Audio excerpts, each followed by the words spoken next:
दोस्तों जैसा कि आप जानते हैं J-20 चीन का एक ज़बरदस्त 5th जनरेशन फाइटर जेट है जो कि चीन ने एयर सुपीरियरिटी और प्रिसीजन स्ट्राइक कैपेबिलिटी के तौर पर डिज़ाइन किया है। चीन अब तक कोई 250 ऐसे फाइटर जेट बना चुका है। चीन दुनिया का वो दूसरा मुल्क बना जिसने 5th जनरेशन जेट ऑपरेशनल किया और एशिया का पहला मुल्क बना। आज की इस वीडियो में हम इस बारे में बात नहीं करेंगे कि चीन ने कैसे इसे डेवलप किया या इसकी ऑपरेशनल हिस्ट्री क्या है या कैपेबिलिटीज़ क्या हैं। इसके बारे में हम ऑलरेडी बात कर चुके हैं, लेकिन आज की इस वीडियो में हम बात करेंगे इस फाइटर जेट के दिलचस्प फैक्ट्स के बारे में जो कि बहुत कम लोग जानते हैं। So let's start. दोस्तों सभी J-20 को माइटी ड्रैगन के नाम से जानते हैं जो कि इसका निक नेम है, लेकिन इस फाइटर जेट के दो ऑफिशियल निक नेम और भी हैं जो कि एक चीन ने खुद दिया है और दूसरा नेटो रिपोर्टिंग नेम है। चाइनीज़ में इसे वी लोंग का नाम दिया गया जिसके दो मतलब बनते हैं, एक बहादुर जंगजू और दूसरा हुक्मरानी करने वाला। इस फाइटर जेट को दूसरा नाम नेटो ने दिया है जो कि फैगिन है, जिसका मतलब है एक ऐसा शख्स जो दूसरे लोगों को क्राइम करना सिखाता है, इन्हें लीड करता है, या आप क्रिमिनल्स का इसे सरदार कह सकते हैं। ये नाम नेटो ने J-20 को दिया है। याद रहे नेटो रिपोर्टिंग नेम नेटो ममालिक यूज़ करते हैं। इन ममालिक ने चीन और रूस के हर फाइटर जेट्स को, बॉम्बर्स को, हेलीकॉप्टर्स को और वारशिप्स को अलग से नाम दिया होता है जो कि कोड नेम के तौर पर ये मुल्क इस्तेमाल करते हैं। नेटो के 5 ममालिक हैं जो इन वेपन्स को नाम देते हैं और मैनेज करते हैं, जिन्हें 5 आइज़ भी कहा जाता है। ये 5 ममालिक ऑस्ट्रेलिया, कनाडा, न्यूजीलैंड, यूके और USA हैं। अगर चीन और रूस का एयरक्राफ्ट कोई फाइटर जेट होगा तो इसे वो नाम दिया जाएगा जो कि F से शुरू होता है, यानी कि F से फाइटर जेट बनता है। जैसा कि रूस के Su-57 को फैलन और Su-27 को फ्लैंकर का नाम दिया गया है, चीन के J-10 को फायरबर्ड और J-20 को फैगिन का। अगर एयरक्राफ्ट कोई बॉम्बर होगा तो इसका जो नाम रखा जाएगा वो B से शुरू होगा, जैसा कि रूस के Tu-160 को ब्लैक जैक का नाम दिया गया है। इसी तरह कोई कमर्शियल जेट होगा तो इसे C से नाम दिया जाएगा और हेलीकॉप्टर होगा तो इसे H से शुरू होने वाला नाम दिया जाएगा। ये भी बताते चलें कि नेटो के लिए ये नाम देना इसलिए ज़रूरी है ताकि क्लैरिटी और स्पीड कम्युनिकेशन की जा सके। जैसा कि अगर कोई टेंस सिचुएशन है और इस टेंस सिचुएशन में नेटो ममालिक की फोर्सेस मिलकर काम कर रही हैं या कोई ऑपरेशन या फिर कोई जंग हो, तो इन 32 नेटो ममालिक की फोर्सेस जो कि डिफरेंट लैंग्वेज रखती हैं, इनके दरमियान कम्युनिकेशन के लिए आसानी हो। टेक्निकल नेम जो होता है वो इस तेज़ कम्युनिकेशन में मुश्किल पैदा कर सकता है, इसलिए ऐसा नाम रखा जाता है जो आसान हो और नाम लेते ही सारी फोर्सेस को समझ आ जाए कि किस जेट की बात की जा रही है।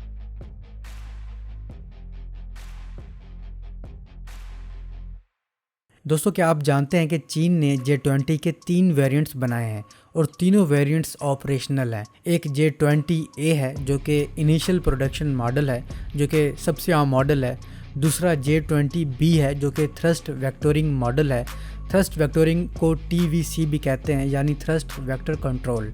ये एक ऐसा तरीका होता है जो एयरक्राफ्ट के इंजन से निकलने वाली एग्जॉस्ट को मैनिपुलेट करता है, इंजन की थ्रस्ट की डायरेक्शन को चेंज करता है, जिससे फाइटर जेट की मैन्यूवरेबिलिटी मज़ीद बढ़ जाती है। ये तेज़ी से बुलंदी चढ़ सकता है, ये तेज़ी से टर्न ले सकता है और वर्टिकल टेक ऑफ लैंडिंग कर सकता है और शार्ट टेक ऑफ और लैंडिंग कर सकता है। ताहम चीन के J-20 के वर्टिकल टेक ऑफ लैंडिंग के हवाले से डाउट ही है कि इसका कोई वेरिएंट ये कर सकता भी है या नहीं। चीन ने इसके कुछ CGI फुटेज और पिक्स तो दिखाई हैं, लेकिन ऐसी कोई प्रॉपर वीडियो सामने नहीं आई जो ये साबित करे कि इसने F-35 की तरह वर्टिकल टेक ऑफ और लैंडिंग की हो। ताहम इस वेरिएंट का जो इंजन है जो कि WS-10B3 है वो थ्रस्ट वेक्टर कंट्रोल ज़रूर है। अब किस हद तक थ्रस्ट वेक्टोरिंग कर सकता है ये चीन ही जानता है। इस फाइटर जेट का जो तीसरा वेरिएंट है वो है J-20C। चीन के इस वेरिएंट में 2 अहम चीज़ें हैं। एक ये ट्विन सीट वेरिएंट है। अब 2 सीटों वाला फाइटर जेट होना कोई मुनफरिद बात नहीं है, कई फाइटर जेट ट्विन सीट होते हैं, लेकिन ये ऑप्शन ज़्यादातर पायलट की ट्रेनिंग के लिए इस्तेमाल की जाती है। हर मुल्क अपने लिए ट्विन सीट फाइटर जेट भी बनाता है ताकि पायलट को ट्रेनिंग दी जा सके, और कुछ मुल्क इन्हें ऑपरेशनल भी करते आए हैं ताकि पायलट आसानी से फाइटर जेट को ऑपरेट कर सके। लेकिन 5th जनरेशन फाइटर जेट्स की कैटेगरी में चीन का J-20 दुनिया का वो वाहिद फाइटर जेट है जो ट्विन सीट के साथ ऑपरेशनल भी है, और इसकी वजह इसकी दूसरी अहम सलाहियत है वो ये कि ये फाइटर जेट टीमिंग कैपेबल है। टीमिंग कैपेबल वो फाइटर जेट होते हैं जो अपने साथ ड्रोन्स को भी मैनेज करते हैं, यानी इन फाइटर जेट के साथ टीम मेट के तौर पर छोटे ड्रोन्स भी काम करते हैं, जिसकी वजह से इस फाइटर जेट की सलाहियत में मज़ीद इजाफा हो जाता है। मिशन इफेक्टिवनेस बढ़ जाती है, कॉस्ट इफेक्टिवनेस बढ़ जाती है, पायलट सेफ्टी बढ़ जाती है। ऐसे फाइटर जेट अपने साथ मल्टीपल ड्रोन्स टीममेट्स के तौर पर लेकर चलते हैं और इन ड्रोन्स को J-20 की दूसरी सीट पर बैठा ऑपरेटर ऑपरेट कर रहा होता है। किसी भी खतरनाक एरिया की रैकी करनी हो, जासूसी करनी हो, दुश्मन से लड़ना हो या सुसाइड अटैक करना हो तो ये ड्रोन इसी काम आ सकते हैं। दोस्तों, चीन ने J-20 के लिए एक नया इंजन बनाया है जो कि शेनजांग WS-15 है। चीन ने इस इंजन को अपने J-20 में भी इंस्टॉल करना शुरू कर दिया है। इस इंजन की ख़ास बात यह है कि ये J-20 को पहले से ज़्यादा रिलायबिलिटी देगा, कि मैन्यूवरेबिलिटी ज़्यादा इम्प्रूव करेगा। इसकी फ्यूल एफिशिएंसी और रेंज इस इंजन की वजह से बढ़ जाएगी। और इस इंजन की सबसे ख़ास बात यह है कि जहां ये इंजन स्टेल्थ कैपेबिलिटी और इन्हेंस थ्रस्ट वेक्टर कंट्रोलिंग दे रहा है, वहीं ये इंजन इस फाइटर जेट को सुपर क्रूजिंग कैपेबिलिटी भी दे रहा है। सुपर क्रूज सलाहियत ऐसी सलाहियत होती है जिसमें फाइटर जेट सुपरसोनिक फ़्लाइट को यानी माक 1 या आवाज़ की रफ्तार से ज़्यादा तेज़ रफ्तार को मुस्तकिल बरकरार रखता है, वो भी आफ्टर बर्नर के बगैर। होता यह है कि ज़्यादातर फाइटर जेट्स अपनी सुपरसोनिक फ़्लाइट को सस्टेन नहीं रख सकते, क्योंकि ये फाइटर जेट आफ्टर बर्नर के ब्रस्ट से ये सुपरसोनिक स्पीड अचीव करते हैं, जिसकी वजह से ये स्पीड सस्टेन नहीं रहती। इस वक्त दुनिया के कुछ ही एयरक्राफ्ट हैं जो ये काम कर सकते हैं, जिनमें Sukhoi Su-57, Rafale, Eurofighter Typhoon, Saab Gripen, F-22 Raptor और J-20 है। और इन सब में इस वक्त सबसे ज़्यादा सुपर क्रूज स्पीड J-20 की है और ये इसी नए पावरफुल इंजन की निस्बत है। आपको ये भी बता दें कि सुपर क्रूज के फ़ायदे क्या क्या हैं। ये फाइटर जेट कॉम्बैट जोन में दूसरे फाइटर जेट की निस्बत जल्दी पहुंच जाते हैं, फ्यूल एफिशिएंसी अच्छी रहती है, मिशन जल्दी कंप्लीट हो जाता है और चूँकि ये आफ्टर बर्नर नहीं करता तो इसकी स्टेल्थ इस स्पीड में भी काफ़ी बढ़ जाती है। अगर अब तक J-20 vertical take off landing नहीं कर सकता तो WS-15 इंजन की वजह से शायद ये भी मुमकिन हो।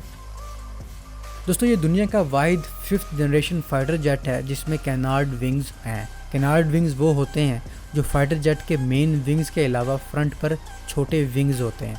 इस विंग की वजह से फाइटर जेट की मैन्यूवरेबिलिटी इंप्रूव होती है, हाई एंगल ऑफ अटैक कर सकता है, लिफ्ट इंक्रीज़ होती है, ड्रैग कम होती है, सुपरसोनिक फ़्लाइट भी इम्प्रूव होती है। पर बहुत से एक्सपर्ट का ये भी कहना है कि इस विंग की वजह से फाइटर जेट की स्टेल्थ कैपेबिलिटी पर कंप्रोमाइज़ होगा। लेकिन अगर ऐसी बात होती तो अमेरिका की north Grumman company US navy के एडवांस टैक्टिकल फाइटर के लिए, जो कि एक स्टेल्थी फाइटर है, इसके लिए कैनार्ड विंग्स की सजेशन ना देती। अमेरिका की लॉकहीड मार्टिन ने भी joint advance strike technology programme के लिए शुरू में कैनार्ड विंग का डिज़ाइन ही चुना था, जो कि स्टेल्थ एयरफ्रेम है। ताहम एयरक्राफ्ट कैरियर पर रिकवरी की पेचीदगी की वजह से इस डिज़ाइन को ड्रॉप किया गया। नासा का X-36 भी कैनार्ड विंग एयरक्राफ्ट था, जो कि एक्सट्रीम स्टेल्थी एयरक्राफ्ट था। तो कैनार्ड विंग की वजह से स्टेल्थ में कोई इशू नहीं आने वाला। डाइवर्टलेस सुपरसोनिक इनलेट। दोस्तों, ज़्यादातर फाइटर जेट्स के मेन कॉकपिट के निचले हिस्से में एक होल सा होता है, इसे जेट इंजन एयर इनटेक कहते हैं। इसमें इंजन के लिए हवा गुजरती है, जो कि इंजन के लिए इंतहाई ज़रूरी होती है। लेकिन जब यही हवा सुपरसोनिक स्पीड के साथ इंजन में दाखिल होती है तो इंजन के मुतासर होने के चांस काफ़ी बढ़ जाते हैं, इंजन जल्दी ख़राब हो जाता है। इस चीज़ से बचने के लिए रवायती तरीका है वो ये कि इनलेट्स में रैंप और वेजेस का इस्तेमाल किया जाता है ताकि इस सुपरसोनिक हवा को सबसोनिक में कन्वर्ट किया जा सके। लेकिन ये तरीका डाइवर्टलेस सुपरसोनिक इनलेट से सिंपल है और कम एफिशिएंट भी है और ज़्यादा ड्रैग भी पैदा करता है। पर डाइवर्टलेस सुपरसोनिक इनलेट यानी कि DSI इस रवायती तरीके की निस्बत जदीद तरीन तरीके से सुपरसोनिक एयरफ्लो को सबसोनिक एयरफ्लो में कन्वर्ट करता है। इसके ये फ़ायदे हैं कि इंजन की हेल्थ मुतासर नहीं होती, ड्रैग कम होता है और एयरक्राफ्ट की स्टेल्थ के लिए भी पोटेंशियल है। डाइवर्टलेस एयर इनटेक दुनिया के सिर्फ 3 मुल्क अपने एयरक्राफ्ट के लिए इस्तेमाल कर रहे हैं। एक अमेरिका F-35 के लिए, एक चीन अपने J-20 के लिए और FC-31 के लिए और J-10 के लिए, और एक पाकिस्तान अपने F-17 थंडर और J-10 के लिए इस्तेमाल कर रहे हैं। यकीनन जब पाकिस्तान का नाम ऐसी किसी भी लिस्ट में आता है तो कुछ लोगों की हट जाती है और वो इस टेक्नोलॉजी को भी बेकार कहने लग जाते हैं। लेकिन इससे पहले कि आप कोई ऐसी बात करें, आपको बता दूं कि फ्यूचर के बहुत से एयरक्राफ्ट अब यही टेक्नोलॉजी यूज़ करने वाले हैं। जैसा कि इंडिया का हाल AMCA प्रोग्राम, इंडिया का ही हाल twin engine deck based fighter jet, रूस का सखोई Su-75 चेकमेट, यूरोप का future combat air system, UK का टेम्पेस्ट, US नेवी का FA-XS और US एयरफोर्स का next generation air dominance fighter programme, ये सभी नेक्स्ट जनरेशन फाइटर जेट हैं और ये सभी इसी एयर इनटेक सिस्टम का इस्तेमाल करेंगे जो कि इस वक्त पाकिस्तान, चीन और USA कर रहे हैं। दोस्तों, J-20 का छठा मुनफरिद फैक्ट ये है कि ये दुनिया का पहला 5th जनरेशन फाइटर जेट है जिसके वेपन्स में गन या रोटरी कैनन नहीं है, वरना F-35, F-22 और Su-57 में मेन गन मौजूद है। गो के गन का इस्तेमाल क्लोज कॉम्बैट में होता है जो कि आज के दौर में रेयर है क्योंकि बियॉन्ड विजुअल रेंज मिसाइल आ चुके हैं जो कि 100-150 किलोमीटर दूर से ही टारगेट को हिट कर सकते हैं। लेकिन फिर भी ऐसी सिचुएशन का अगर सामना करना पड़ जाए जिसमें क्लोज कॉम्बैट हो तो इसके लिए दुनिया के दूसरे 5th जनरेशन फाइटर जेट्स में गन मौजूद है। लेकिन चीन ऐसा नहीं समझता कि इसे कभी किसी ऐसी सूरत हाल का सामना करना पड़ेगा क्योंकि इस जेट में चीन ने अपना फोकस इसकी स्टेल्थ और लॉन्ग रेंज मिसाइल पर रखा है। तो अब तक के लिए इतना ही। आप बताएं कौन कौन से फैक्ट आपने पहली बार सुने हैं। मैं मिलता हूँ नेक्स्ट वीडियो में, तब तक के लिए अल्लाह हाफिज़।